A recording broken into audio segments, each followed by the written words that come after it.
Good evening, welcome to Marty's tying bench. Tonight I'm tying a little rabbit strip minnow pattern. I've been catching fish on it for a while now, so I'm going to have to come up with a name for it, but so far nothing's jumping out. This is all tied on a Dai Riki 710, size 6. It's a fun little pattern. It's kind of neutral buoyancy. It catches some air in that yarn, so when you fish it behind a sink tip, it isn't really going to dive and plummet. It's just going to swim right along the bottom or right over the rocks, depending on whether you're in a lake, river, however you like to fish it. For tail material, I got a little underbody. I'm going to use this ice dub minnow belly, or any white ice dub. I'm just going to take a bundle of it and tie it in pretty tightly, and then see what I can pull out. If it's too much, I just lay it right back on the top and tie it in again. Cut that off and use it with the dubbing here in a minute. Now the body is going to be barred rabbit strips, and I'm going to part that hair so that I can tie it in right over the barb. And I measure it so that the end of the leather here is right at that knurl on this Dai Riki, so that if I'm tying a bunch of these, the fifth one will be the same length as the first one, and so on.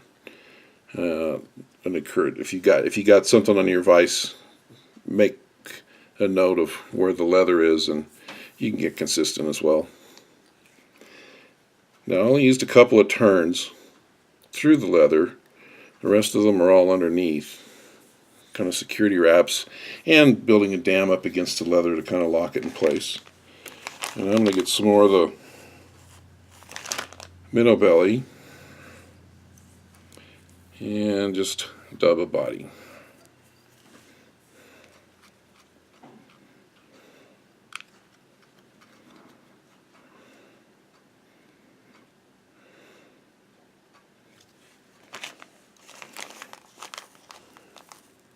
Now I've got the stubbing is fairly firm, but I'm not going to worry about getting it too tight because I'm just going to brush it out anyway.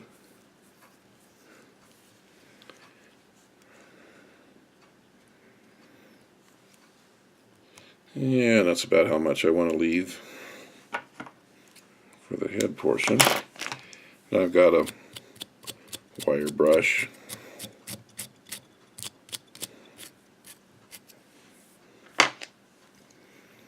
I saw it slide forward and back. There. Now, I'm going to part the hair up in the front, and a bodkin will help with this. Just come through with a needle, and you can kind of get a neater part there.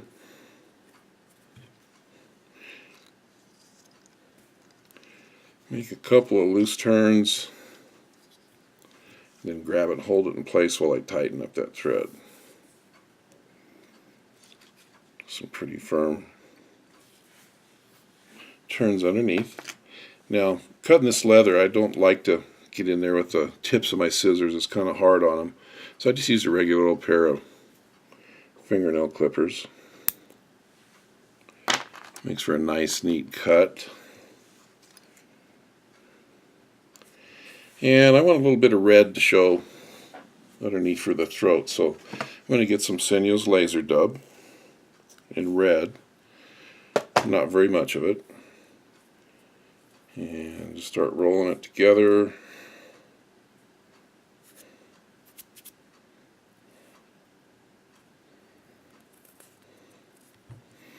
And tie that in on the bottom.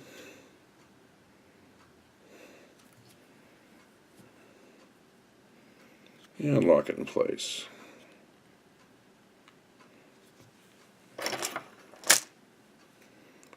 And trim it at an angle.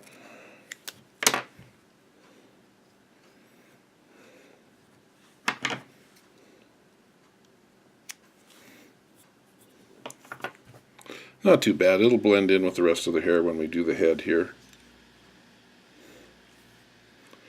Now for the head I'm going to use laser yarn as well, but this time I'm going to use olive.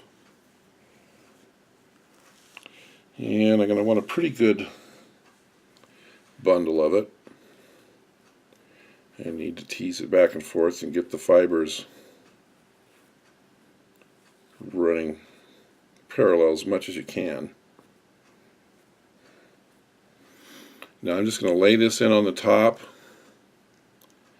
and shroud it around the sides and come over with one turn, another turn right on top of it, but I'm not letting that hair spin. There's a third one. Now when I push the rest of the yarn back, it should be right at the eye.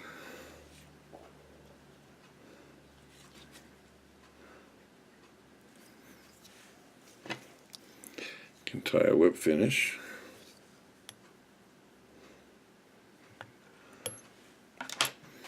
Now ideally, you'll have a little bit of red showing through from the bottom, but before you trim anything, get a wire brush, let any loose ones come out.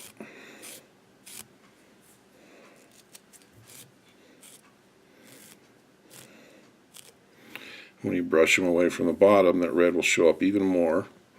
Now you see how fat that head is? I can stroke on those fibers and make it just a little bit smaller, and I'll be doing that when I do the final little glue step here. Got some Montana fly eyes in silver. These are 6mm. It's a pretty good size eye on this one. It's pretty little bit big. I wish it was just a tiny bit smaller. But I'm going to secure them with some Loctite super glue, the gel, and just put a pretty good dollop on each side.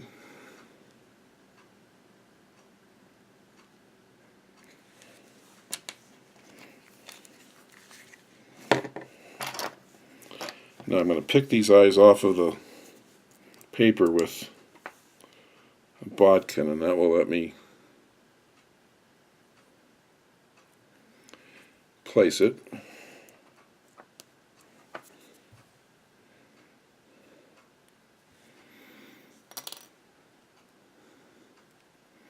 And look from above to see if you got them pretty even. And I'm going to squeeze them together just a little bit, just to let that glue spread out and give me a good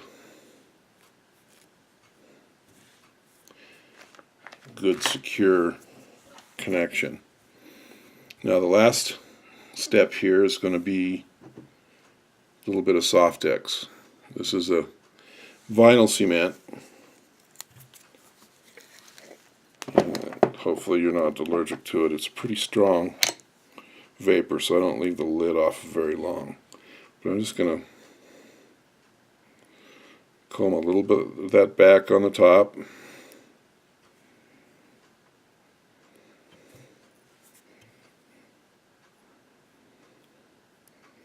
And kind of work my way around.